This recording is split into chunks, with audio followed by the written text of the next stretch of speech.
The birthday honours, the King's Honours list rather. Yeah, and some big sporting names, including the absolute football legend Graeme Souness, not just, as you say, for all that he did for Scottish football, as a player and a manager of clubs as well, but all the charity work he's done since he met Isla, who transformed his life, who suffers from epidermolysis bullosa, also known as butterfly skin, and all he's done by swimming the channel to raise money, funds and awareness of the condition. Yeah, good morning. Yeah, so it's not just the likes of Alan Bates and Tracy Emin being celebrated in the King's birthday honours list, but sports personalities as well, including Graeme Souness, who's been given a CBE.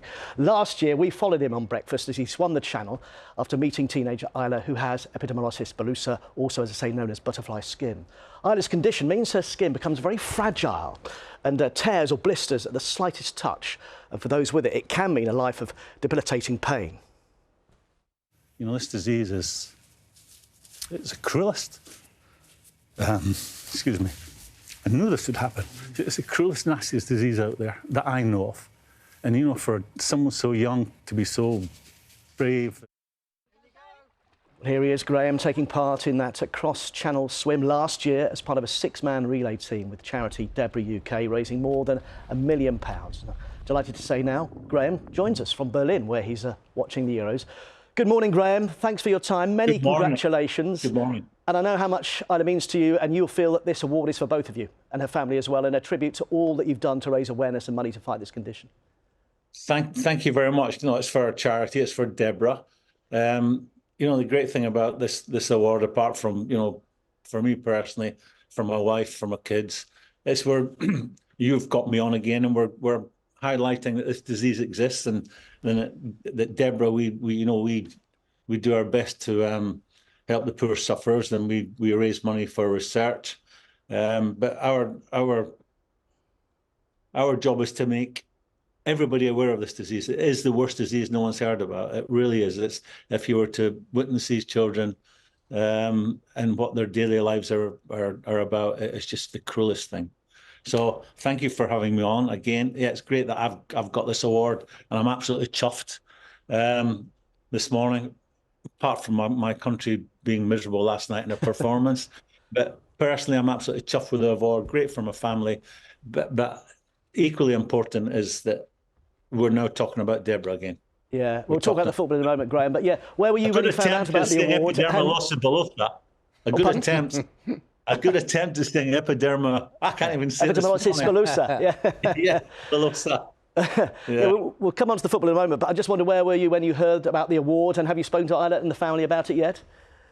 Well, I got a letter maybe a month ago, tell me I was going to get it, and then of course you keep it quiet. I did speak to Isla. I spoke to Isla yesterday, and her mum.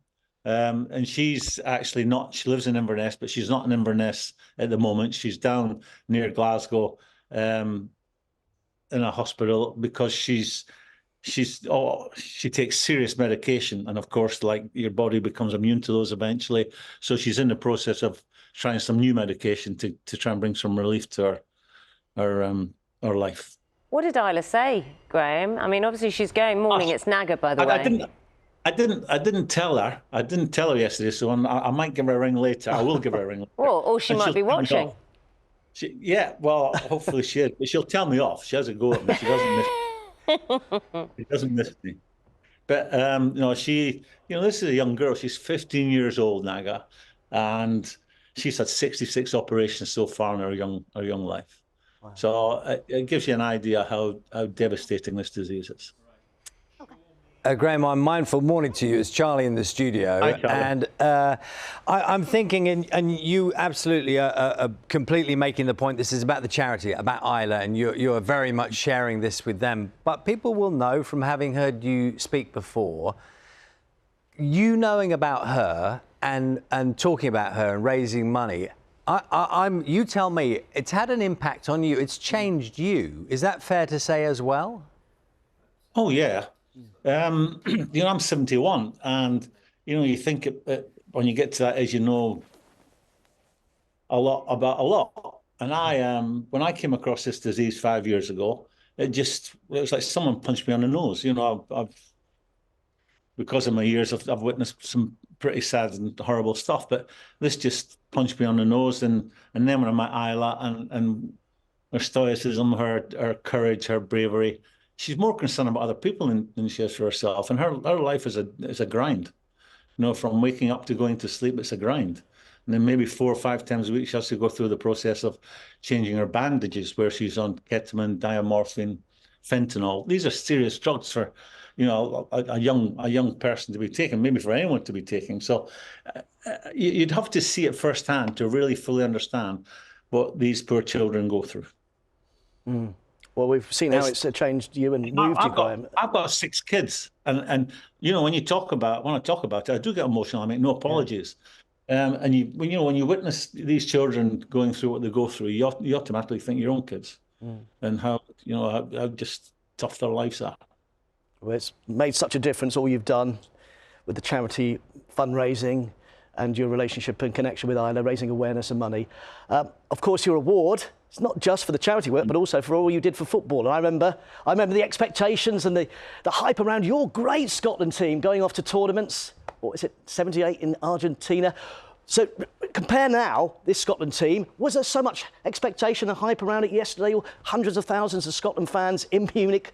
Was the expectation against the host just too much, do you think, last night? Yeah, I think so. I feared for them last night. You know, you couldn't have picked a harder game. You're playing the hosts in the opening ceremony. And, you know, I tell you what summed it up. The third goal, the penalty, the sending off, you've got a player from Watford fouling a player from Barcelona. Yeah. And that, for me, it made the point that gulf exists. I'm too proud. Absolutely. And they'll continue to do so. It is a reality check, yes, but 2 more games to go. And OK, Scotland may be the lowest ranked team in the group, but have shown in qualifying, beating the likes of Spain, that you can, on the day, get it right and upset these teams.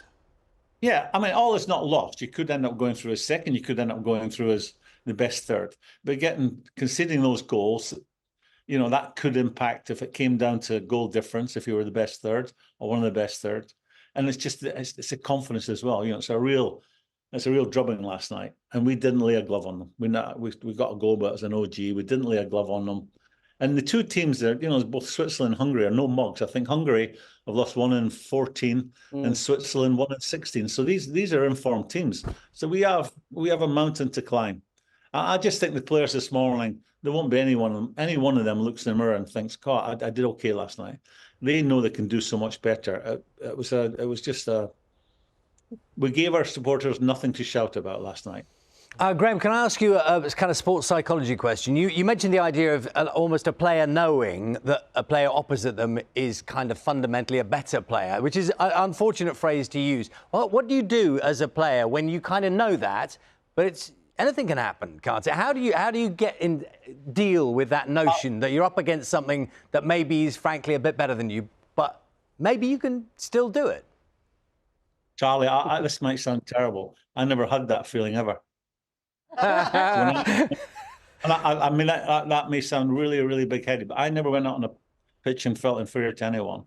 And then I was very fortunate that if I wasn't on a good day by playing football, I could resort to another tactic. It's early for breakfast, Kelly. No VAR then, of course. It's the perfect answer to the question, isn't it? No camera, 2 or 3 cameras, no VAR, murder. And you were part of a fantastic Scotland team as well, so all around you was quality on the pitch of the top order.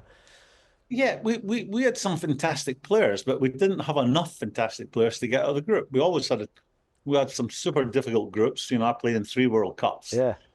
We should have done better. We should have got out of, in Spain, we had difficult group. We should have got out of that, I feel, because that, I think, was arguably the best Scottish team I played in. And even, you know, Argentina, I only played in the 1 game there. And then lastly in Mexico, I think on another day, or another couple of days, we could have done better and got out of them. But for us, you know, it's upwards and onwards. We're a small nation. We're a nation of 5 million. We're playing against a nation of 83 million last night. So they have a lot more to pick from than we do, but there's no way of dressing it up. We were quite miserable last night. We never took the game to them. We didn't show any real fire and fight that you'd always expect from a Scottish team. Well, Graeme, Disappointing. thanks very much indeed for your time. As you say, onwards and upwards, 2 more games to go, starting on Wednesday against Switzerland. Thanks so much for your time and congratulations on your CBE once again, Graeme. Thanks, guys. Thanks, Naga. Thanks, Charlie. Thanks for having me on. Remember, Graeme. see you again. UK, Deborah UK. Anyone who wants to get involved, Deborah UK. Please. Fantastic. Thanks for all you do. I love my Graeme Souness pointing out with great clarity why I will never be a sports psychologist. But he's never had that fear of an opponent on the pitch. just And I remember him as a player. He was quite right to think that as well. Yeah. He was immense.